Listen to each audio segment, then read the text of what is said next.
now in the Black Box. Whoa. With Spider Loke, Most Easty, aka BJ Keyway, and the Google Gang. Let's go! Listen. Gratitude is the attitude. Show is a blessing. To be back in the Black Box. Black Box. Relax, roll up as we randomly react to content in these YouTube streets. Yeah. It's time for R&R. Nightwood Net Hustle. Big shout out to my SPI, Spotter Low. You know I'm in the Black Box. Had to come through, tap in, show love one time. Yeah, y'all make sure y'all subscribe. Stay tuned. All that. The constant, consistent, continuous content creation campaign continues. The 7 C's got a crazy title on the menu. I couldn't imagine. Bless your beautiful heart, baby. Yeah, with no further ado, let's see what Sara. What happened to... No, I'm just playing. Let's see what she been up to. Welcome back to another episode of Warren Cali. In this episode, I will detail the story of Sara Kruzan. Sara was born on January 8th, 1978. She was raised by her mother in Riverside, California, where she was an honor roll student in school. During her childhood, Sara only met her father 3 times because he was in prison. During her childhood, Sara experienced severe depression, resulting in numerous hospital visits. Sara's mother used to abuse her, from hitting her with fists, bashing her head on floors and walls, and much more. Sara's mother was mentally ill, emotionally unstable, and addicted to crack. Sara was placed in foster care for a time after bruises were discovered on her body. Sara's That's a cold combination to top off with crack. life will only get worse the older she got. She was mentally and physically abused by her mother's boyfriends, the first time happening at the age of 5. Sara's mom always had new men around her throughout her childhood, and her new boyfriends all abused her. As all these incidents persisted, Sara's mother did nothing to stop them, but instead displayed jealousy and blamed Sara for them happening. Sara was exposed to her mother's sex and drug activity all the time.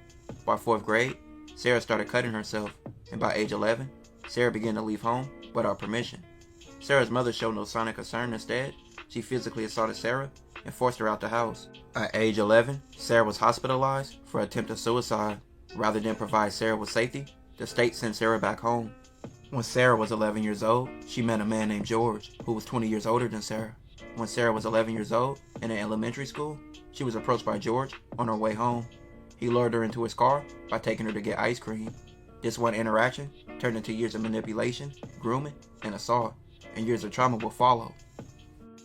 When Sara was 13, George began to traffic young Sara. For several years, she endured being beaten and assaulted by George and several other men after years followed. George threatened Sara and set her in dangerous situations. In addition to the dangers of prostitution, at age 15, Sara was hospitalized when she survived a near-fatal car crash. Sara was then placed in 5 or 6 foster homes, but she repeatedly ran away to return to George. Over the course of 5 months, and she went back to prostitution. At this point, she was doing years of prostituting, and it was all she knew. In November of '93, Sara attempted to escape the life of prostitution by running away with a 15-year-old boy named Johnny. She met Johnny, and they began dating. By this time, Sara's mom's home was deemed unsafe by the state.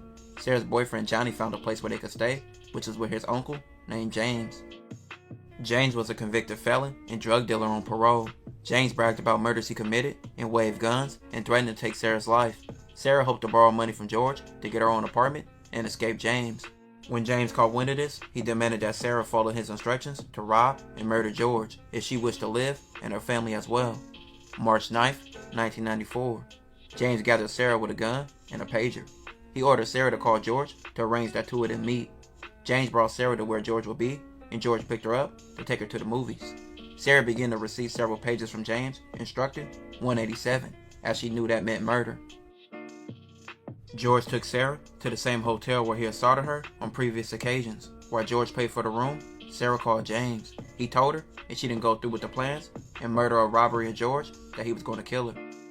36-year-old George put on a movie and began undressing and touching 16-year-old Sara. When George turned his head, Sara shot him. Sara took George's money and his car, but left behind her purse her ID, and her shoes. She delivered the car and the money to James. James held a gun to Sarah's head and told her what to say if she was questioned by the police. George's body was discovered by a member of the motel's housekeeping staff. When police were called, law enforcement officers arrived at the scene and found Sarah's ID and a purse that she left behind in the motel room, and a warrant was issued for her arrest. James brought Sara to another house where he ordered she be kept locked away in a room. When James brought Sara to his mother's house, she was arrested. Sara initially repeated the story that James demanded, yet she soon confessed to the shooting. During questioning, Sara made a confession to the police. The district attorney of Riverside County opted to ignore the pleas of circumstance surrounding Sara's actions. He sought to have her tried in adult court for first-degree murder. An evaluation by California Youth Authority concluded she was suitable for treatment in juvenile justice system. However, a local judge, at the urging of prosecutors, transferred her to adult court. During her trial, Sara testified that she killed George because James had ordered it and threatened to kill both her and her mother if she did not carry out his orders. The district attorney brought forth motions to not bring charges against George or Johnny. In his closing arguments at trial, prosecutors told jurors not to be swayed by the appearance of an attractive, petite teenager who may not fit their image of a murderer.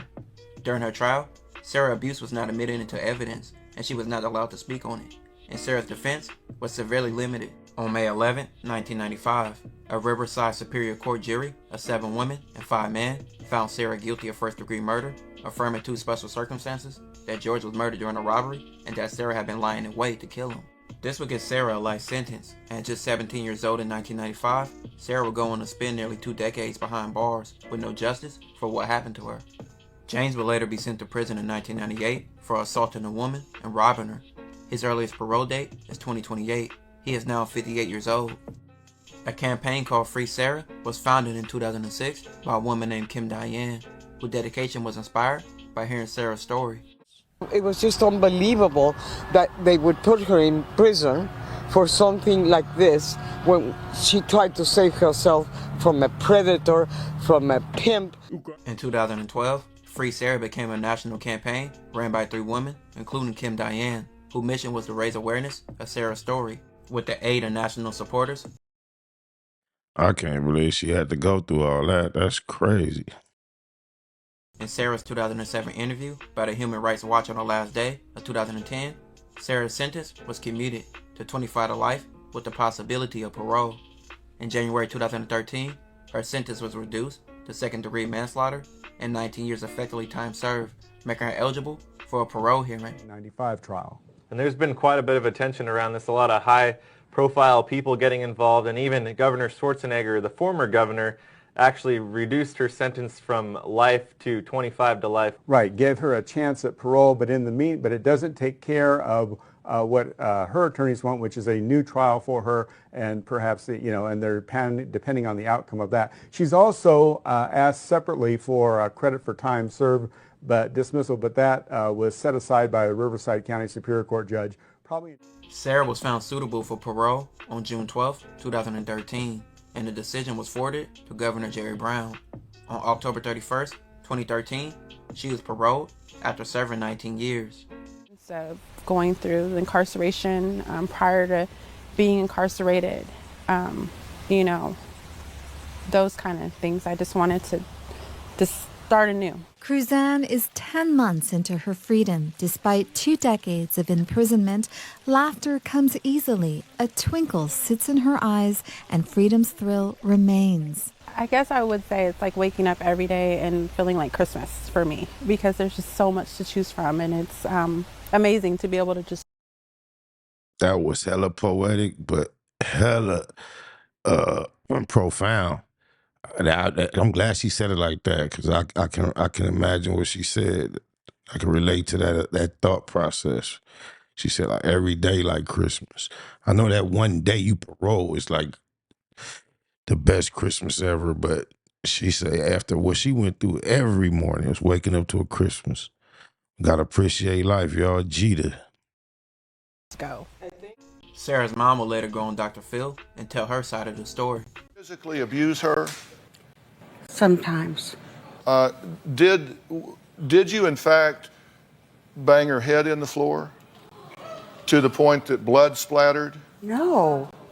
Because the CPS did an investigation of that and said that the allegations were substantiated. No, that never happened, Dr. Phil. Okay.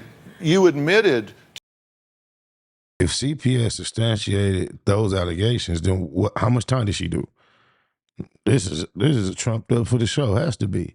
Because if CPS was able to substantiate that, she should have a criminal record associated with those acts. To CPS that you pounded her head on the floor? On a carpet, yes. I did grab her head, and I had lost it because can I tell you what happened? How old was she? Oh, this was when she was 6th grade, I think. It don't matter what happened, lady. We don't want to hear what happened. You are despicably disgusting, deplorable, downright degraded. Ugh. 5th or 6th grade. 5th or 6th grade. Since her release, Sara has been dedicated to the life of advocating for children who find themselves in similar positions to the one she was in when she was young, meaning kids that's vulnerable, powerless, and at constant mercy to their abusers, both unknown and unknown victims of systematic violence and subject to lack of care, empathy, and consideration, and matter negligence at the hands of the U.S. criminal justice system, as well as working with survivors directly. Sara is a part of an ongoing push alongside the nonprofit organization called Human Rights for Kids. In July 2022, Sara was pardoned by Governor Newsom. That same year, Sara released a book called I Cried to Dream Again. As of 2024, Sara is an activist and still tells her story, which she has done on multiple platforms. She also tells her story to multiple kids facing the same circumstances, hoping to make a difference for them. Sara endured so much as a child, to her teenage years, and even adulthood. No one should have experienced the things she did, and child trafficking is a major problem, not just in America, but in the world in general. With almost 40 years of pain that she endured, Sara has finally got her life on track and is making a difference. Salute to her. This experience, I believe that it'll be in my life for the rest of my time I'm here, and vice versa.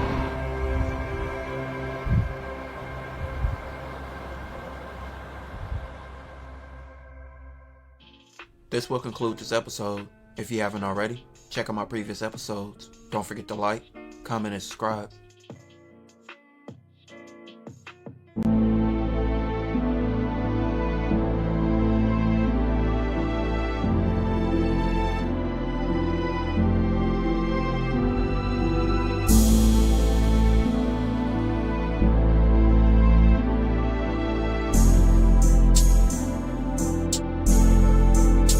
Overlook my competition, never seeing him.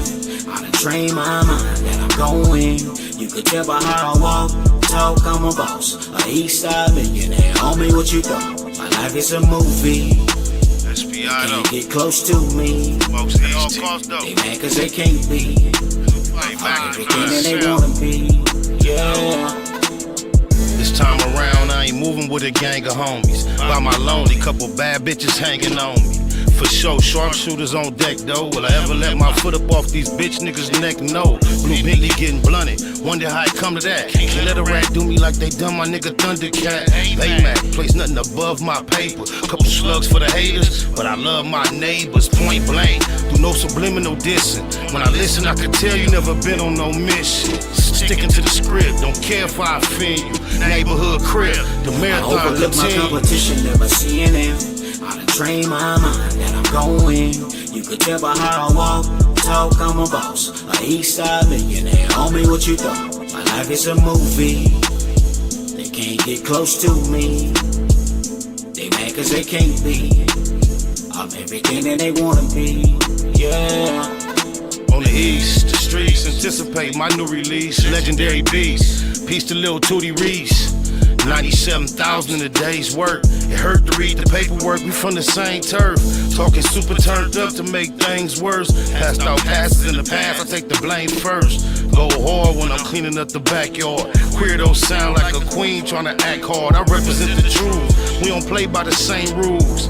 There is no competition cause I can't lose. Versus vicious, sell them like souvenirs. Blue diamonds in my ear, hella fly, boom Overlook my again. competition, never seeing him. I done train my mind that I'm going. You could tell by how I walk, talk, I'm a boss. A east side millionaire, homie, what you thought? My life life is a movie. They can't get close to me. They mad cause they can't be. I'm everything that they wanna be. Yeah. Look here, the haters act like he don't know me. One man gang, I don't need no homie. On the 7 these days, they don't even see him seldom. Kind of money, who done touch more than me and Melvin? Anybody help him? Hell no, ho.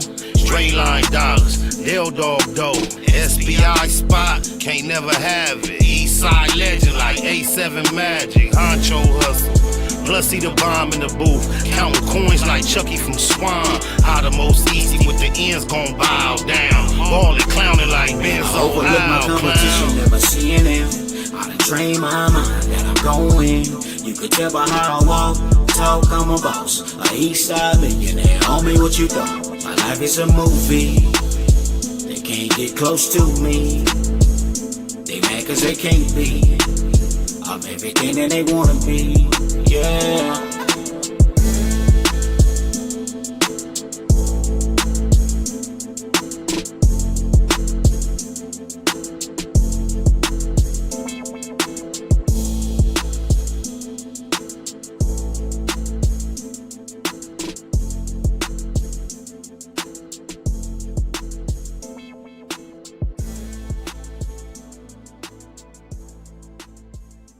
Neighborhood Net Hustle. Big shout out to my nigga SPI, Spotter Low. You know I'm in the black box, had to come through, tap in, show love one time. Yeah, y'all make sure y'all subscribe. Stay tuned, all that. It's the homie cook-up boss, goddammit, Cub Low. And y'all tuning in to the Wake and Bake Show with goddammit the homeboy Spider Low. Here with SPI, the realest nigga in LA. Spider this bitch! My nigga is Spider Low. Spider Low, nigga. Spider Low. Spider Low. Spider Low. Spider Low. Spider Low. So Spider looks at me because we go back to the juvenile side of the county. What the fuck? My nigga. Spider Low. Spider Low. Shout out to SPI, that motherfucking nigga. Spider Low, Wake and Bake. Better keep it Google, nigga. Loke is in LA somewhere doing what he's doing. In the words of Spider Loke on my mama's mama. Spider Loke's gear. This is Bay Mac. Nate Blood, C-Mac. Shout out my Loke, Spider Loke, huh? Nate Blood on hood. It's a beautiful world. You fight me? Fight, craig.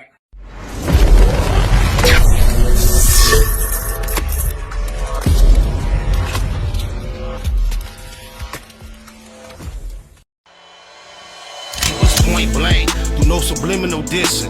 When I listen, I can tell you never been on no mission. Sticking to the script, don't care if I offend you. Neighborhood crib, the marathon I overlook my competition, never seeing them. I done trained my mind that I'm going. You could tell by how I walk, talk, I'm a boss. A Eastside millionaire, homie, what you thought? My life is a movie. They can't get close to me. They mad cause they can't be.